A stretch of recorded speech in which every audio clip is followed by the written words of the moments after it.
It all began when Wang Xiaoshu walked into oncoming traffic and suddenly disappeared, just as he was about to get isekai'd by one of Truck Kun's minions. In a library elsewhere, Shen Yao received a phone call from Wang and he told her to run.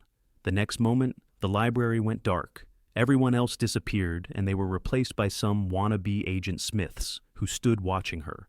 Immediately she ran, and Wang, who was still on the line, instructed her to hide inside a supply closet to avoid getting caught by her pursuers. Once inside, she locked the door behind her, but these men in black rejects kept banging on the door, making the poor girl scared for her life. Just before they forced the door open, a blob of light appeared behind her, and Wang Xiaoshu grabbed her. However, this didn't guarantee her safety, as the men still chased after them in the streets.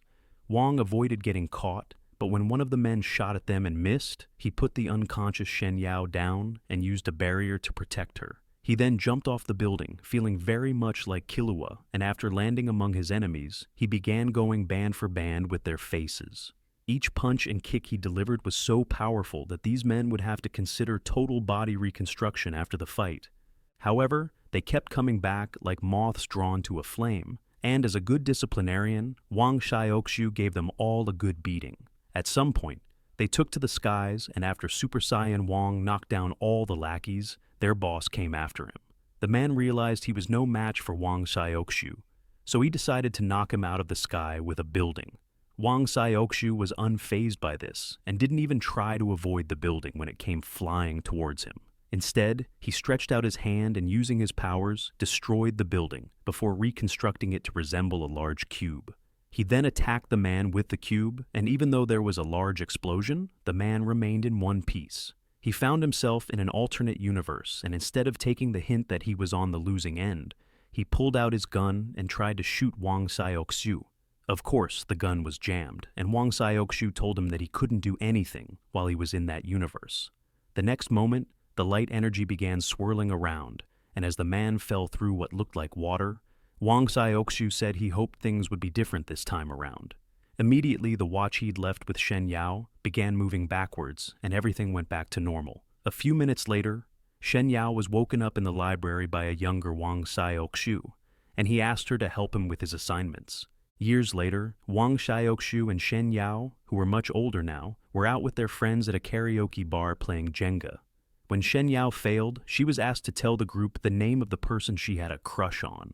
Wang Xiaoshu's face immediately heated up when he heard this, causing their friends to tell him that even if he were the last man on Earth, Shen Yao would never look at him twice. They said she deserved to be with a real man and not a half-witted dope yet to graduate to manhood. However, Shen Yao surprised all of them by admitting that Wang Xiaoshu was her crush. A few days later, Wang Xiaoshu was attacked by the North City gang because someone had told them that Shen Yao liked him, and since their boss wanted her, they considered Wang Xiaoshu a hindrance to their boss's love. While the gang members roughed him up, their boss Sun Jun called Shen Yao using Wang Xiaoshu's phone. Shen Yao was surprised when she saw Sun Jun, and even more surprised when the jealous son of a gun showed her what they had done to Wang Xiaoshu. She pleaded with Sun Jun to let Wang Xiaoshu go, but Sun Jun didn't listen to her. Instead, he told Wang Xiaoshu that a pathetic waste of space like him didn't deserve to be with a grade-A baddie like Shen Yao, and advised him to stay away from her. In response, Wang Xiaoshu called him a desperate simp and said he was unworthy of pursuing Shen Yao. The next moment, he headbutted the idiot holding him, causing the guy to let go of him. This action led to Wang Xiaoshu falling over the railing and into the river below. Sun Jun had tried to pull him back, but he moved too late and accidentally dropped the phone, so Shen Yao watched in horror as Wang Xiaoshu disappeared into the water. Sun Jun and his gang were also horrified by what happened and began calling out to Wang Xiaoshu, hoping he would hear them and resurface. But he didn't. This was because Wang Xiaoshu had resigned himself to his faith and had accepted death. But after a memory of his past with Shen Yao crossed his mind, he opened his eyes. Before he could swim to the surface, he noticed a bright light and went to investigate it, not even stopping to consider the fact that it might just be the light beckoning him to the other side. Upon reaching it, he saw the light coming from a small cube, which after he picked it up, entered into his body. Suddenly, Wang Xiaoshu was pulled through a portal and found himself inside a floating cube, causing him to panic. as he assumed he'd been kidnapped by E.T.'s extended family. However, a system appeared before him, and an automated voice explained that he could teleport anywhere within a 15-meter radius of the cube. Before Wang Xiaoxiu could understand what the voice meant, he was teleported to the sky above the river. Shocked, he began panicking, but when he realized he was floating and not falling to his death, he calmed down. It was then that he noticed that Sun Jun and his gang were looking for him in the water, which surprised him.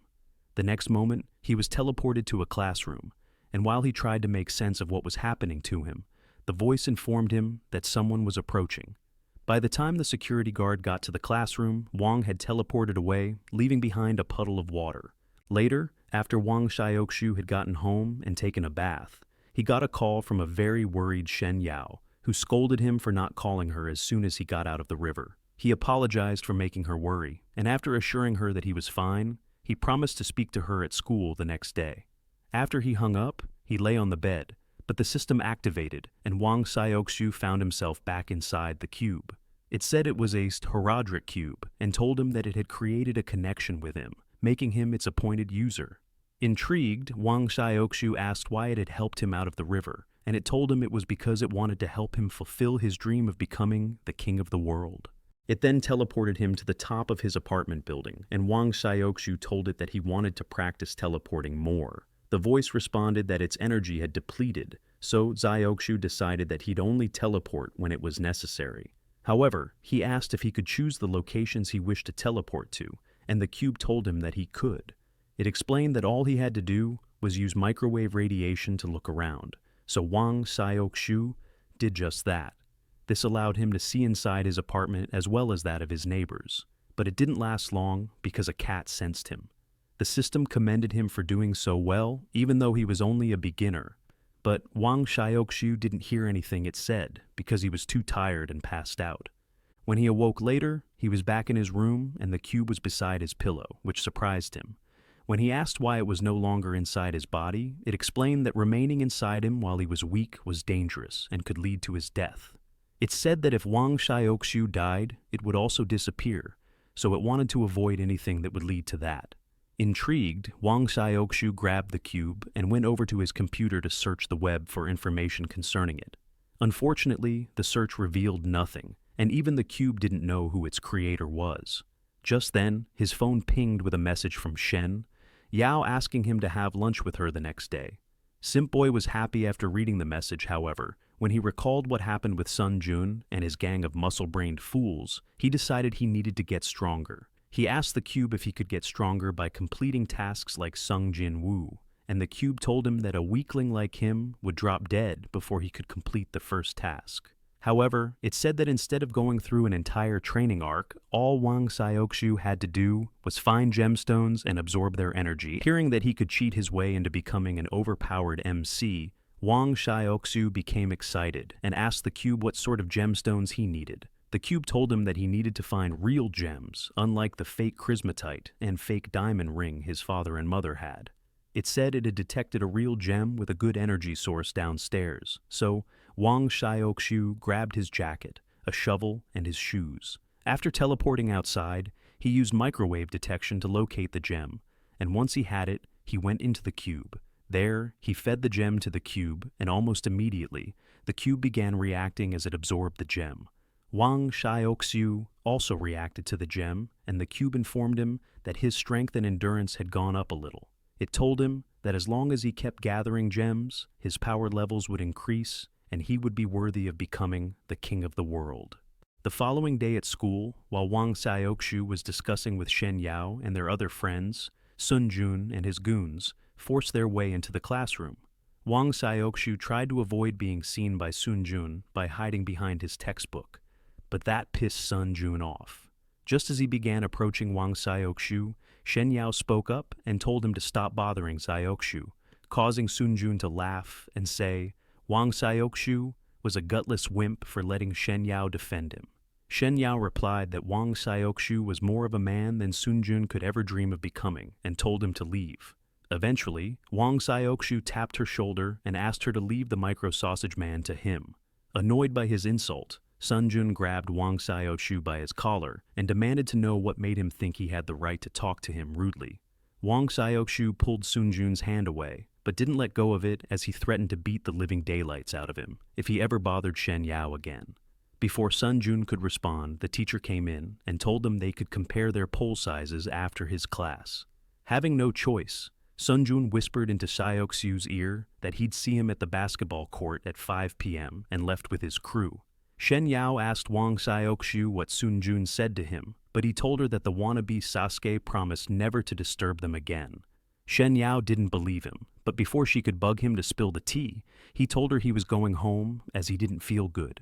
Of course, that was a lie because after leaving the class, he went to the basketball court to find Sun Jun. Sun Jun's boys mocked Wang Xiaoxiu for coming to face them alone, but Xiaoxiu felt confident he could handle all of them. However, his confidence dropped when the system informed him that the probability of him winning against them was 20%. Trying to save himself, he began taunting Sun Jun so he'd fight him one-on-one. However, Chiang, one of the gang members, asked Sun Jun to let him fight Wang Xiaoxiu. Sun Jun happily agreed because Chiang was their best fighter, but when the match began, he began regretting his decision. This was because Badly Locks couldn't land a hit on Xiaoxiu, and Sun Jun had realized that Wang Xiaoxiu had purposely let Chiang tire himself out. In a matter of seconds, Xiaoxiu went full Saitama on Chiang, knocking him out completely. He then turned to Sun Jun and the others and asked if they wanted to know what defeat tasted like. Sun Jun told him not to get cocky and ordered his people to teach Wang Xiaoxiu a lesson. With baldly down, Wang Xiaoxiu's chances of winning increased to 30%, so he felt confident enough to fight the guy's head in. The fight went on for a while, but Xiaoxiu managed to fight them all and even hit Sun Jun in the face with one of his guys. By the time Sun Jun got back up, all his men were on the floor and Wang Xiaoxiu was walking towards him. Unknown to him, Xiaoxiu was exhausted and couldn't fight again, but because of how confident he looked, Sun Jun became afraid, thinking he was about to have his face reconstructed. Immediately he began begging Wang Xiaoxiu to leave him alone, but his pathetic cries were interrupted by the arrival of the South City gang. Their leader, Huo Huan, told Sun Jun that he ought to be ashamed of himself for losing to someone like Xiaoxiu. Sun Jun felt embarrassed that his rival had witnessed his humiliation. However, he tried to play it cool by asking Huo Huan to leave. Of course, Huan didn't listen, and when he began talking about how Sun Jun wasn't fit to be called the boss of City A, Wang Xiaoxiu interrupted him. He said he couldn't care less if Huo Huan and Sun Jun got into a fist fight, but told them that if they ever involved Shen Yao in their useless feud, they would answer to him. Huo Huan couldn't understand why a useless nobody was threatening him, so he told Sun Jun to watch and learn how to properly deal with unwanted pests. At that point, the system advised Wang Xiaoxiu to run if he wished to live, and he did, but instead of running outside, he ordered the system to teleport him. It did as he asked, allowing Wang Xiaoxiu to turn off all the lights from the main control. He then used the cover of the darkness to attack Huo Huan and his people. And by the time one of them managed to turn the lights back on, everyone except Wang Xiaoxiu and Sun Jun were left standing. This made Sun Jun wonder if Wang Xiaoxiu was a human being, as one man couldn't take out all those people alone. Just then, they heard banging on the door, and someone claiming to be an administrator demanded that they open up. Shen Yao was also outside, as she was the one who told the administrators that Sun Jun and his friends had taken Wang Xiaoxiu there to beat him up after she tried calling him and he didn't answer his phone.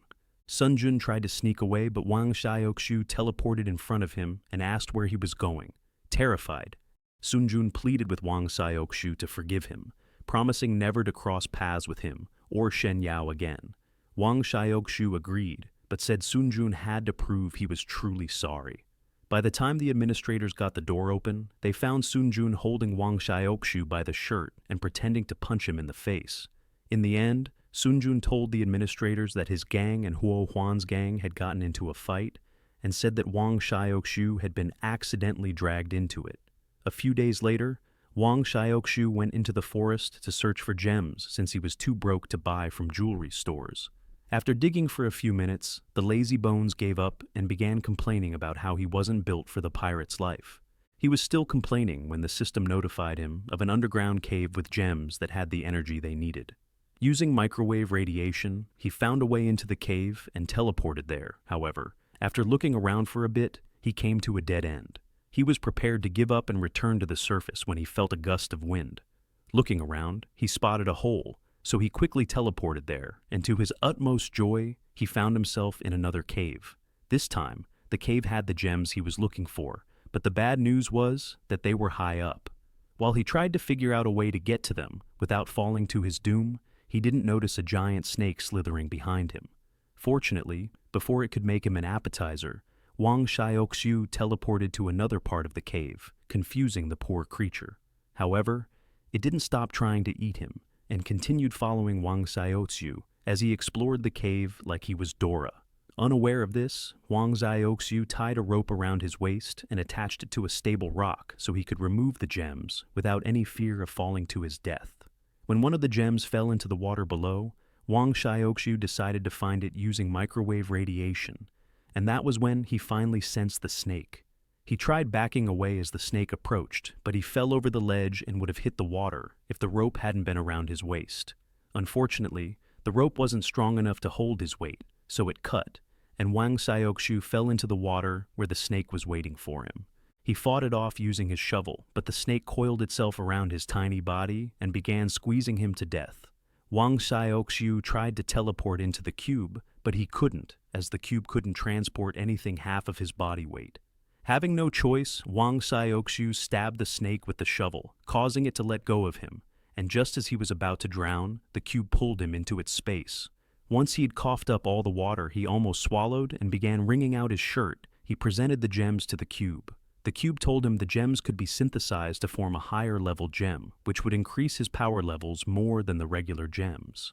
Excited by this prospect, Wang Xiaoxiu asked the cube to synthesize the gems, but it told him that the entire process would take 100 hours to complete.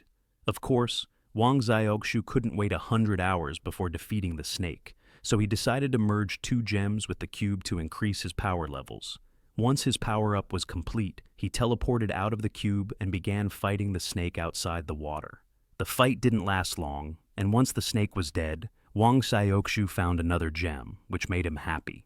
Meanwhile, Sun Jun and Huo Huan were drinking in a club, and Huo Huan told Sun Jun that he was going to make Wang Xiaoxiu pay for humiliating him. Do you think Wang Xiaoxiu would become the next Sung Jun Woo? If you want to find out what happens next, comment more. See you in the next video.